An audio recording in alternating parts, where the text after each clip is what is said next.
என் அன்பார்ந்தவர்களே, திருவண்ணாமலையிலேருந்து ஒரு நண்பர் ஃபோன் பண்ணார்.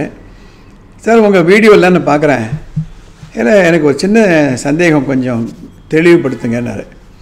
அவர் என்ன சொல்கிறாரு, அவருடைய மகன் 12th எக்ஸாம் எழுதியிருக்காரு, ரிசல்ட் வெயிட் பண்ணிகிட்ருக்காரு. அவர் எந்த படிப்பு படிக்கலாம், இன்ஜினியரிங் படிக்கலாமா, இல்லை மருத்துவம் படிக்கலாமா, இல்லை சயின்ஸ் ஸ்ட்ரீம் படிக்கலாமா அப்படி கேட்டார். இந்த பதிவுகள் எல்லாம் நான் யாருக்காக முக்கியமாக போடுறேன் அப்படின்னா, ஒரு கல்வித்துறையை பற்றி, மேல் படிப்பை பற்றி ஒரு தெளிவு இருக்கக்கூடிய பெற்றோர்களுக்காக அல்ல.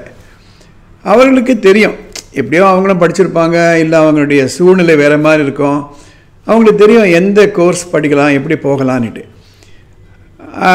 அந்த அனுபவம் இல்லாதவங்களுக்கு இந்த பதிவு ரொம்ப பயனுள்ளதாக இருக்கும் நான் நினைக்கிறேன். இந்த +2 முடித்த உடனே 2-3 பிரிவுகளாக போகலாம். ஒன்று சயின்ஸ் ஸ்ட்ரீம், ரெண்டாவது இன்ஜினியரிங் ஸ்ட்ரீம், மூன்றாவது மருத்துவ ஸ்ட்ரீம், நாலாவது காமர்ஸ் அக்கௌண்டன்சி ஸ்ட்ரீம், ஐந்தாவது அட்மினிஸ்ட்ரேஷன் ஸ்ட்ரீம். இப்படி பிரிக்கலாம். ஆக்சுவலி இது எப்போ பிரிக்கணும்னா 10th முடித்த உடனே பிரிச்சுடணும். 10th முடிச்சுட்டு +1ல் நம்ம குரூப் கேட்கும்பொழுது அதில் நான் என்ன நோட் பண்ணியிருக்கேன் அப்படின்னா, அவர் கேட்குறாரு, என் பையன் சயின்டிஸ்ட் ஆகணும் விரும்புகிறான் சார், அவருக்கு என்ன சொல்கிறீங்க? இந்த இடத்துல தான் நமக்கு ஒரு புரிதல் வேணும். அது என்னவோ தெரியல, பள்ளிக்கூடம் முடித்த உடனே மருத்துவர் ஆகணும், இன்ஜினியர் ஆகணும், இதே தான் திருப்பி திருப்பி போயிட்டுருக்கங்களே தவிர வேறு துறைகள் இருப்பது நிறைய பேருக்கு புரியலை.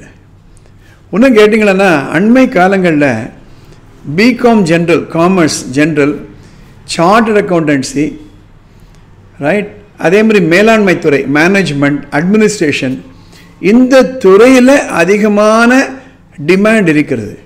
எனக்கு தெரிந்து 10th ஸ்டாண்டர்டில் 10 out of 10 அதாவது ஹையஸ்ட் மார்க் வாங்கின ஸ்டூடெண்ட்ஸு கூட விருப்ப பாடமாக அந்த 3rd குரூப் 4th குரூப் எடுக்கிறாங்க. காமர்ஸ், அக்கௌண்டன்சி, எக்கனாமிக்ஸ் எடுக்கிறாங்க. சார்ட்டர்ட் அக்கௌண்டன்ட்ஸ் என்ற ஒரு துறை, காஸ்ட் அக்கௌண்டன்ட் என்ற ஒரு துறை இன்றைக்கு மிக பிரபலமாக வந்து கொண்டிருக்கிறது. அதை ப்ரொசீட் பண்ணலாம். நான் ஏற்கனவே சொன்னேன், 10th அப்புறமே இது எடுக்க வேண்டிய முடிவு. இப்போ கூட இந்த வீடியோ பார்க்கக்கூடிய பெற்றோர்கள் 9th 10th வந்திருப்பாங்க, ஒரு வருஷம் உங்களுக்கு டைம் இருக்குது. இப்போது 10th ரிசல்ட் வந்த உடனே +1ல் சேர்றீங்க. அதனால் அவங்களுக்கும் இந்த பதிவு பயனுள்ளதாக இருக்கும். இந்த பெற்றோர் என்ன கேட்டார், சயின்டிஸ்ட் ஆக விரும்புகிறான் அப்படின்னா ஃபஸ்ட் கிளாஸ் ஐடியா.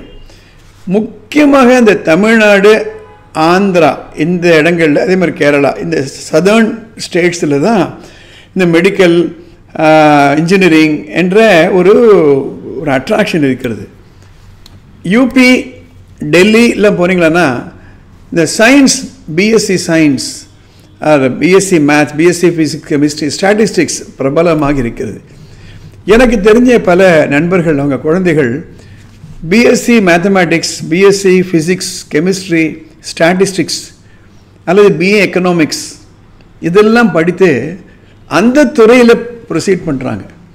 எனக்கு தெரிஞ்ச ஒரு பெற்றோர் பெண்ணு டெல்லியில் படித்தா, அதுக்கப்புறம் பிஏ எக்கனாமிக்ஸ் படித்தா, அதுக்கப்புறம் எம்ஏ படித்தா, வெளிநாட்டுக்கு போனால் அங்கே மேல் படிப்பு படித்து விட்டு இன்றைக்கு ஒயிட் ஹவுஸ், யுனைடெட் ஸ்டேட்ஸில் ஒயிட் ஹவுஸில் பிரசிடென்ஷியல் அட்வைஸராக இருக்காங்க, எக்கனாமிக் அட்வைசர். அந்த அளவிற்கு இதுக்கு வீச் இருக்கிறதுக்காக தான் இந்த பதிவு நான் சொல்கிறேன். அது மட்டும் இல்லை, Indian institute of science Bangalore, அங்கே சயின்ஸ் படிக்கலாம், பிஎஸ்சி படிக்கலாம், பிஎஸ்சி படிச்சுட்டு மேலே எம்எஸ்சி படிக்கலாம், அதுக்கு மேலே ரிசர்ச் ஸ்காலராக போகலாம், பிஹெச்டி பண்ணலாம், வெளிநாடுகளுக்கு போய் அந்த சயின்ஸ் ஸ்ட்ரீமில் போகலாம். எவ்வளவோ ஆப்பர்ச்சுனிட்டிஸ் இருக்கிறது அந்த சயின்ஸ் ஸ்ட்ரீம். மெடிக்கல் அப்படின்னு சொல்லும் பொழுது என்னவோ எம்பிபிஎஸ் தான் நம்ம கண்ணுக்கு தெரியுது. அந்த ஸ்டெத்தஸ்கோப்பை போட்டுக்கிட்டு, அந்த ஒயிட் கோட் போட்டுக்கிட்டு எம்பிபிஎஸ் அப்படின்னு அதுதான் ஒரு ஈர்ப்பு அதிகமாக இருக்கிறது. சுமார் 20-30 ஆண்டுகளுக்கு முன்பு வரை இந்த இருப்பு நியாயமாகவே இருந்திருக்கலாம். ஆனால் இன்றைக்கு பார்க்கும் பொழுது மெடிக்கல் இன்ஜினியரிங் ரைட் போன்ற துறைகள் வந்தாச்சு. டென்டிஸ்ட் பல் மருத்துவம் ரொம்ப பாப்புலர் ஆயிடுச்சு. கண் மருத்துவம் ரொம்ப பாப்புலர் ஆயிடுச்சு. ஆப்தால்மிக் ரொம்ப பாப்புலர் ஆயிடுச்சு.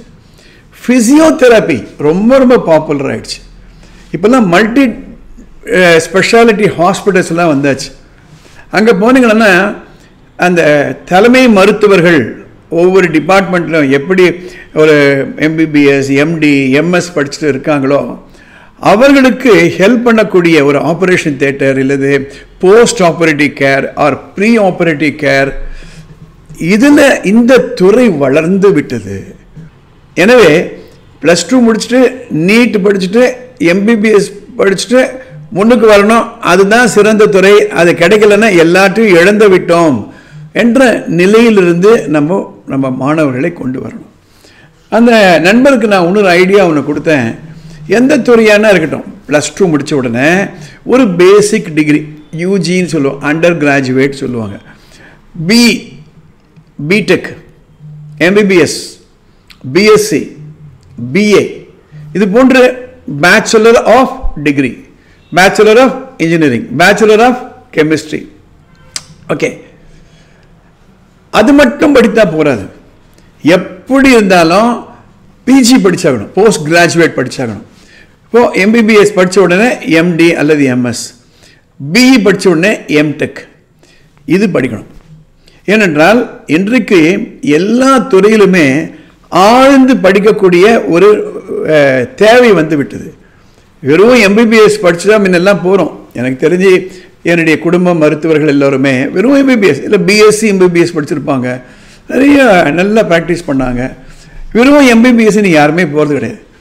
நீங்கள் ஒவ்வொரு மல்டி ஸ்பெஷாலிட்டி ஹாஸ்பிட்டலில் போய் பாருங்கள், ஒரு பெரிய போர்டே போட்டிருப்பாங்க, இந்தந்த துறையில் இவங்கெல்லாம் இருக்காங்க, என்னென்னோ போடுறாங்க, FRCS பண்ணுறாங்க, அது பண்ணுறாங்க, இது பண்ணுறாங்க, அது மாதிரி பெரிய போர்டு போடுறாங்க.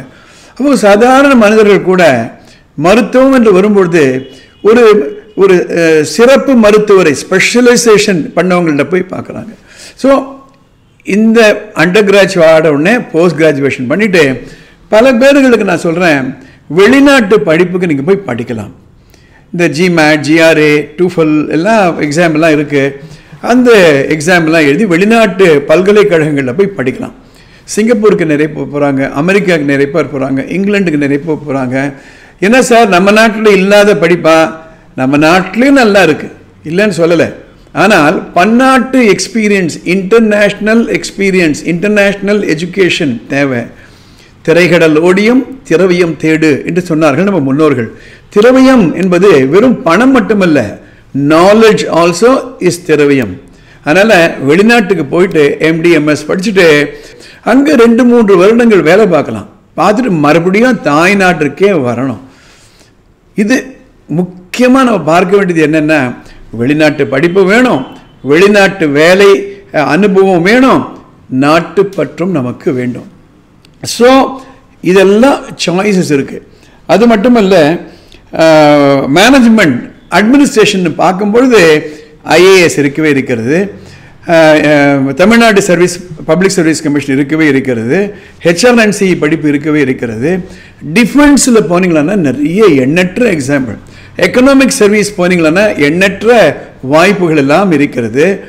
உங்கள் ஊருக்கு பக்கத்தில் பல நிறுவனங்கள் இன்னும் கொஞ்சம் நாளில் ஆரம்பிப்பாங்க. இந்த எக்ஸாம் வரத்துக்கு ரிசல்ட் வரத்துக்கு முன்னாடி வேலைவாய்ப்பை பற்றிய முகாம்கள்லாம் நடக்கும். அங்கே போய் நீங்கள் பார்ட்டிசிபேட் பண்ணலாம். உங்களுக்கு தெரிந்த ஆசிரியர்கள், கல்லூரியில் இருக்கக்கூடிய பேராசிரியர்களை போய் நீங்கள் கேட்கலாம். கேட்டு இதுக்கு ஒரு விரிவான ஒரு பதில் ஒன்று கிடைக்கும். ஆக உங்கள் பையன் BSc படிக்கணுன்றானா தாராளமாக கொடுங்க, ரைட். MBBS போடுறான்றாங்கன்னா தாராளமாக கொடுங்க. ஆனால் இந்த அண்டர் கிராஜுவேட்டுக்கு அப்பாற்பட்டு போஸ்ட் கிராஜுவேட்டும் அவங்க படிக்கணும், மேலே படிக்கணும். வெளிநாடுகளுக்கு மேல் படிப்பை படிக்க போகலாம், அங்கே வேலையும் சில ஆண்டுகள் செய்யலாம், மறுபடியும் நம்ம தாய்நாட்டிற்கு நம்ம மக்களுக்கு சேவை செய்யலாம். இந்த பதிவு உங்களுக்கு பிடிச்சிருந்தானா லைக் பண்ணுங்கள், ஷேர் பண்ணுங்கள். அடுத்த எபிசோடில் பார்ப்போம். நன்றி.